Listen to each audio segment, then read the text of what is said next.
So I trimmed the stop thing off a little bit. Not completely. I left some space, but that's good enough for now. So I think I'm basically ready to solder this thing. Or at least I'm at that point. It's gonna be a pain in the ass.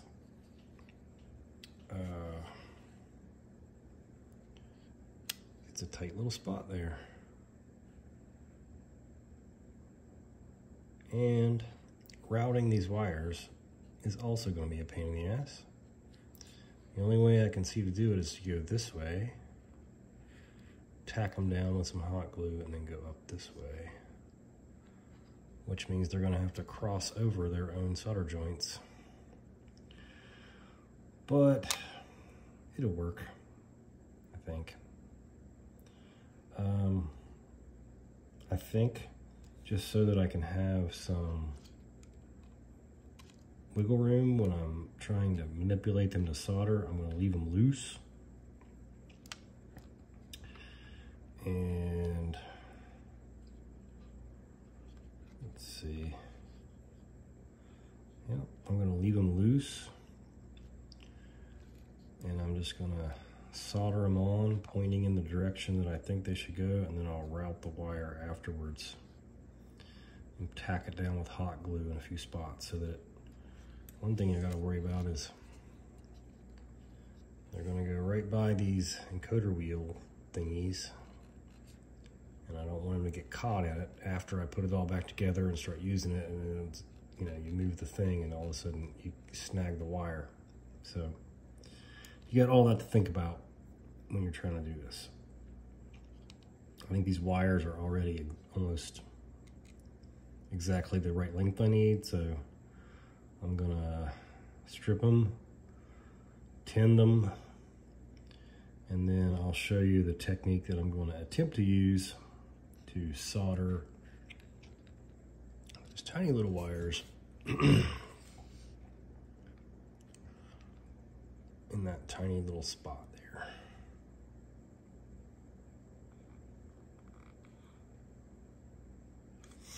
We'll see how it goes.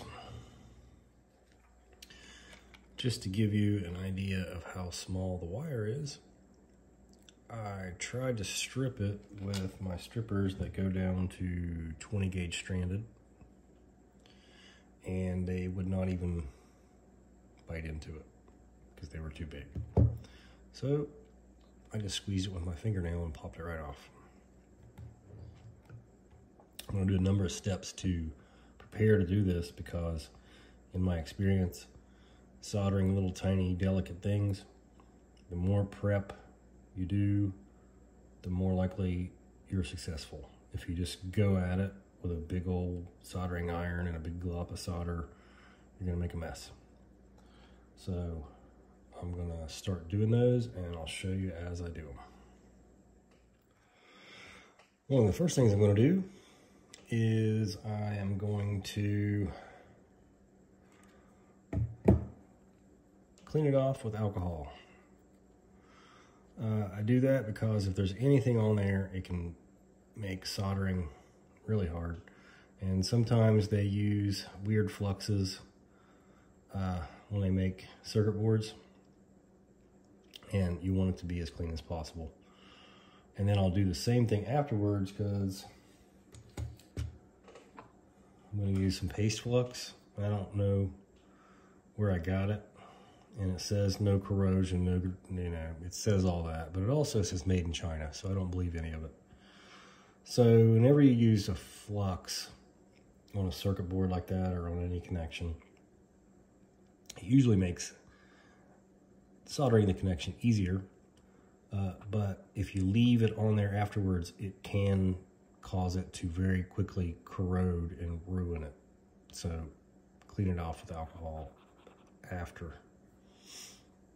The next step is get some alcohol on me, because I need to steady my solder hand, and I find that I have to be in the mood to do stuff like this.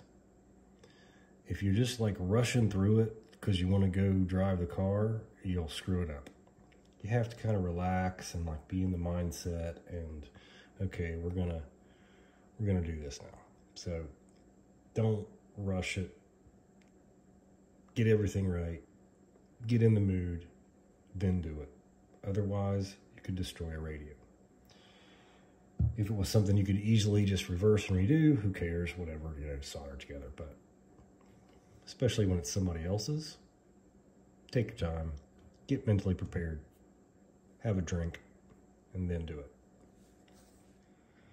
Another thing I'm going to do is take a very close look at what I'm about to solder. And for that, I use these because my eyesight's not great. If you're young and you have sharp eyes, you probably don't need one of these. I think I paid like $18 for this, and it's like worth its weight in gold because I just can't see those stupid little things sometimes. And I don't have to necessarily look through these when I solder, but I need this to like get a good visual on what I'm soldering to and make sure there's nothing that I'm going to bridge or damage. So these were on Amazon. I think they're 3.5 or 5X or something like that, and it's definitely enough for this kind of stuff. Very worth the investment if you're doing little stuff like this. I'm going to start by tinning the wires, which basically just means heating it up and melting some solder on there. So there already has something on there to stick to. One of these little gadgets is infinitely helpful whenever you're soldering anything. Third hand, I think is they call it. And especially when you're with little wires, what you want to do is take a piece of paper. I don't know if you can see this, but don't clip right onto the wire. Can you see that?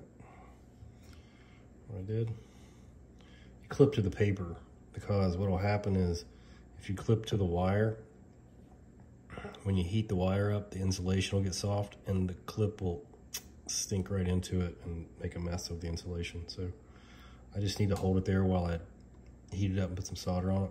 So I'm just using a piece of paper to hold it. So this is the soldering iron I'm going to use, and this is the one that I bought on Amazon, and I showed it in a video before, and I said that it wasn't any good, and I was wrong because I'm kind of an idiot. I read the instructions. I bought it on Amazon. I read the instructions in the ad for the soldering iron, which, makes sense, but the instructions that were in the box were different than the instructions on the ad. So they've changed something by the time they sold it.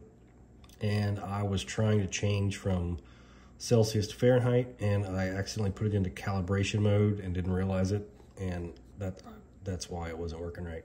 Once I figured that out, it works great. Heats up quick. I crank it up all the way. And one of the tricks to soldering is high heat, short duration. I'm sure you've heard that before. And, you got to maintain your tip like it's a pool cue, or, you're putting your makeup on. Keep that clean. You see there's a bunch of solder on there. It's because when I'm done soldering, I clean it on I use a sponge, and then I put some solder on it. So what'll happen is now, this time, I plug it in, turn it all the way up, and as soon as it starts to get soft, I rub all that solder off, and I reapply it. You waste a lot of solder. At least it seems like you're wasting a lot of solder, because there's rosin core in the solder, and that helps you clean it and keep it clean. If you turn your soldering iron on and let it sit there, this will get all black and slaggy and nasty, and then you try to solder and it's just not going to work. You're not going to get the heat transfer you need. So you have to clean it off really well, put some fresh solder on there, You don't want it slopped on so there's a giant ball on the end, because you're not trying to put the solder from the soldering iron onto the joint. You just need it wet with solder to transfer the heat. So just enough to transfer the heat so that when you touch this to the joint, it instantly transfers the heat to the joint, and then because we're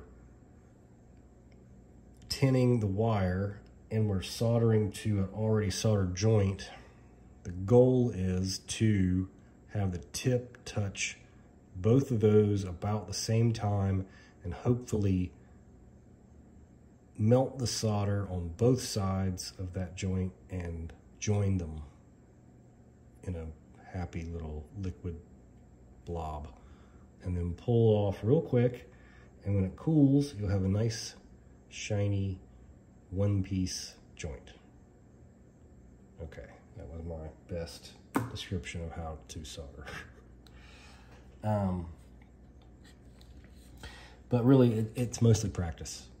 You can watch videos, but realize there's a lot of people who make videos that don't know what they're doing. So try to watch enough that you realize, oh, that guy he's doing it right, and this guy is just making it up to have a YouTube channel. So you just have to get yourself a junk. Here's what you do. This is the circuit board out of the SCX24 transmitter that I goofed around with, and finally I just, I never put it back together. But it's got all the same kind of joints, right? It's got the surface mount, resistors. Here's some trimmer pots, it looks like. Some switches.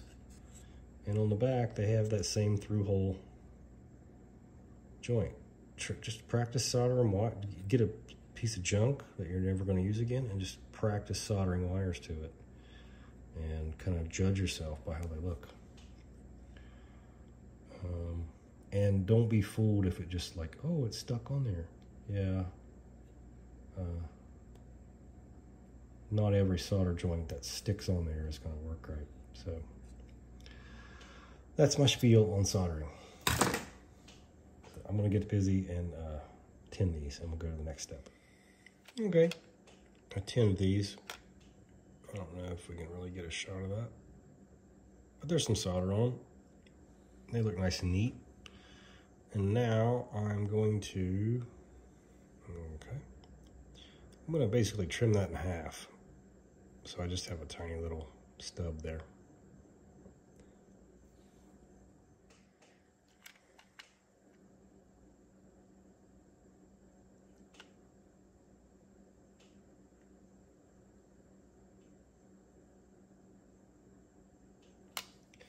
So I got everything prepped the way I'm happy with. I mean, the wires, and I cleaned that off. One thing you got to think about is, and I've done this before, what are you soldering to what? So when you're doing this mod, the middle goes to the middle. The two outer ones, it doesn't matter, they can be back and forth, but the middle has to go to the middle. And when I soldered these wires to the potentiometer, the new one, the black one is the middle. So the middle goes to the middle, the other two can be either one. I've done it wrong before, and I'll probably do it again, but black middle.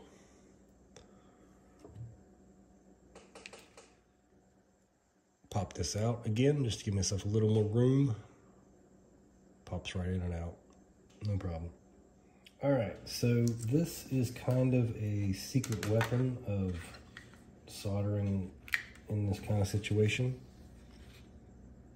Mounting putty, or silly putty, or blue tack, or whatever you call it. So basically I'm holding it in place so that I can touch the soldering iron to both of those parts and get them to flow together. That's the magic, is prepping and getting this all set up just right. And then it only takes a second and you look like a hero, but you know, we'll see. I did put a tiny amount of paste flux on the joint.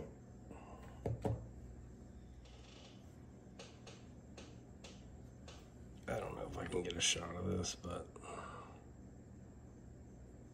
can we get it to focus there?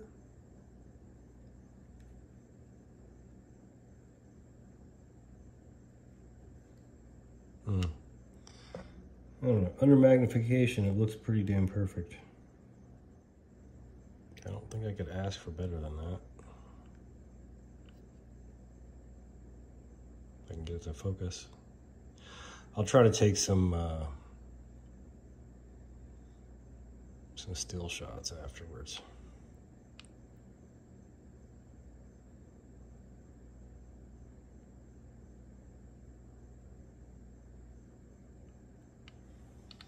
All right, on to the next two. All right, let's take a look.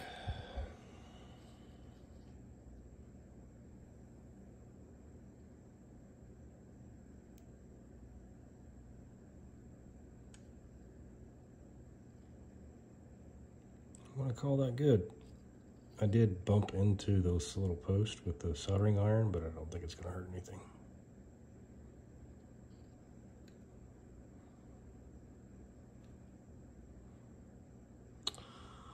So we're almost ready to start putting this thing back together, I think. All right, so they're soldered in, and the only thing left to do is to keep these from getting caught up in the encoder wheel. So I've got the hot gun heating up, or the hot glue gun heating up. I'm gonna put a little drop right there, and I'm gonna tack those down in that little corner. That, so that they ride right there. I may end up putting another little tack right there to hold them in.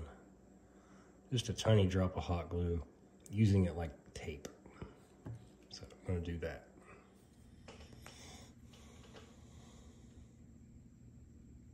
So that's how it routed the wires. All that's left to do is start putting them back together and see if everything works. So I got this little guy back in, and you just make sure that the little black retainer is pulled out. And then you slide it in and make sure it's lined up good, and then you just ease it back in. Doesn't take any force at all. The real trick to these ribbon cables, like this style, where they wedge in, is making sure everything's lined up right. And that one looks pretty good, so I'm pretty confident that's okay. This one, the trick is getting it all lined up correctly and then just popping it back in, like, you know, like a Lego. And taking a look at these, you know, it's really tight. This has been a really challenging one to do. I wouldn't underestimate it if you don't have a lot of experience doing this stuff. But, you know, keep in mind, look at the size of this where I soldered, right? And I have soldered on things this size successfully. Wouldn't recommend it if you can avoid it, but it is possible. It's a real pain in the ass, but, you know, if you had to solder one of these, and you're like, oh wait, no, I have to solder this. It's like, oh, okay, I can do that. It's not that big a deal. All right, got the brains back on, got the ribbon cable snapped in. Just gotta carefully line it up. It pops in, not too much force. Only thing left to do is put the battery in and see if it actually works. So wish me luck.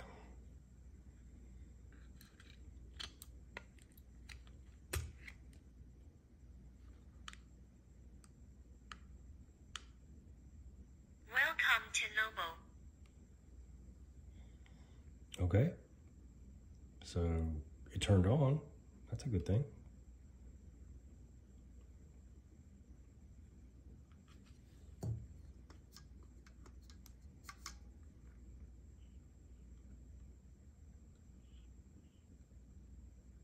I think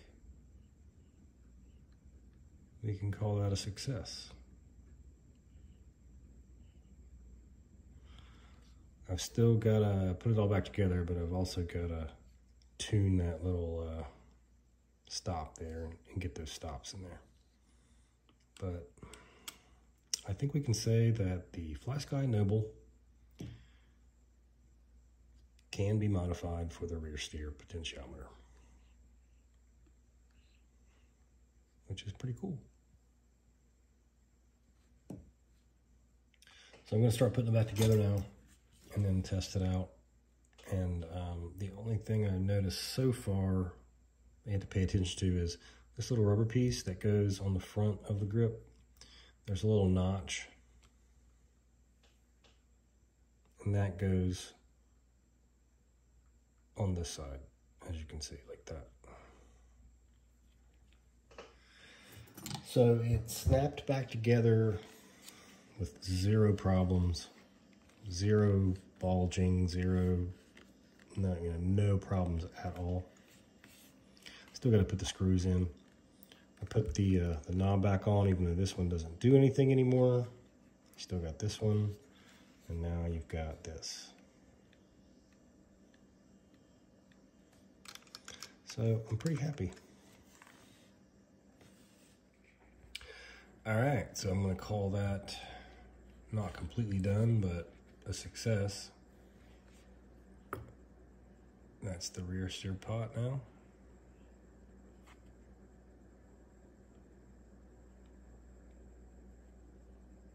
And I have to say that the Noble of the three, the GT5, the G7P, and the Noble has the best ergonomics, at least for your left hand, because it does not interfere with that button whatsoever. And the only issue I can possibly see is, all right, so we're using this and it's centered, right? When you try to use this little encoder wheel, you have to be really careful, otherwise you'll push that. But other than that, this does not interfere with anything. You can almost see the whole button. So I am going to, try it out with this thing and see how it drives. All right, so had to adjust the endpoint a little bit. Not much.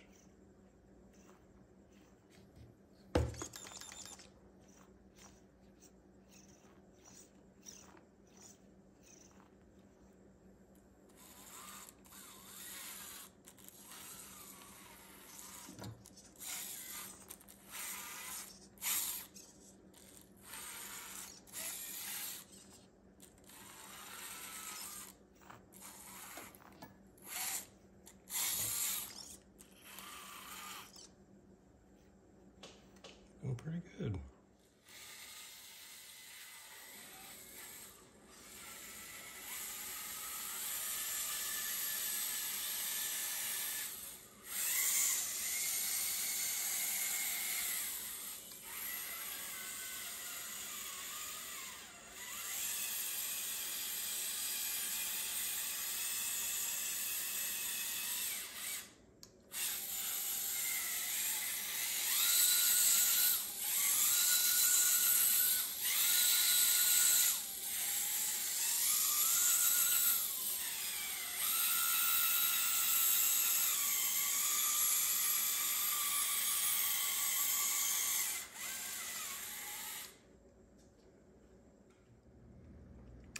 So I'm going to call that a wrap.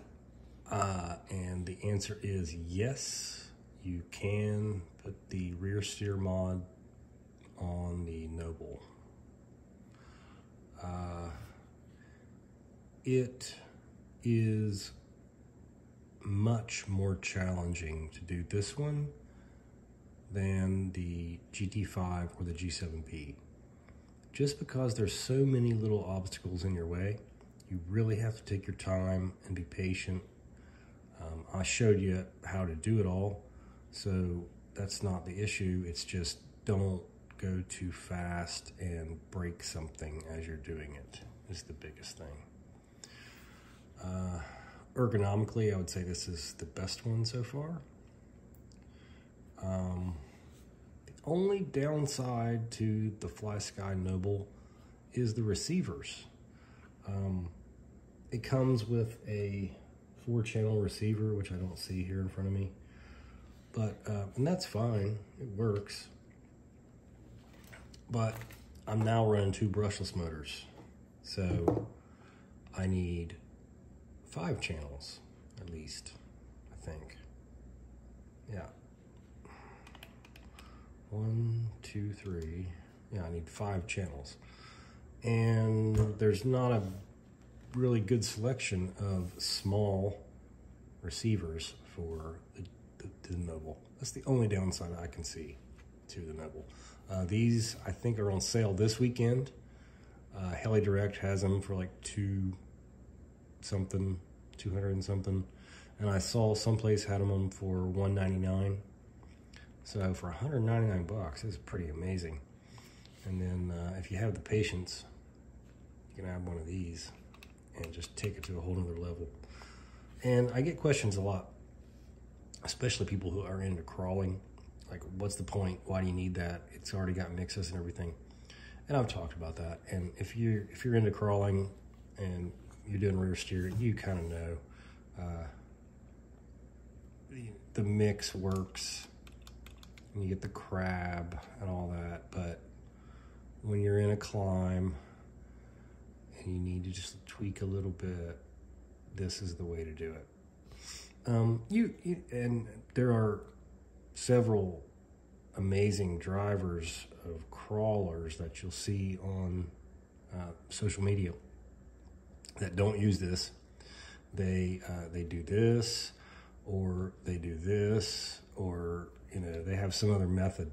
Nothing wrong with that. It's just, to me, this is the most satisfying and intuitive and easy to learn, because I drive buggies and other stuff, so I'm steering with this. I don't really ever, and with this radio, you really can't do that thing. It's really, I mean, I guess you can get those little extension things, but this is the way to do it for me. Yeah, so I'm out of beer and it's really late, and I might go hit one line with this thing on my little makeshift course, but then I'm gonna call it a night.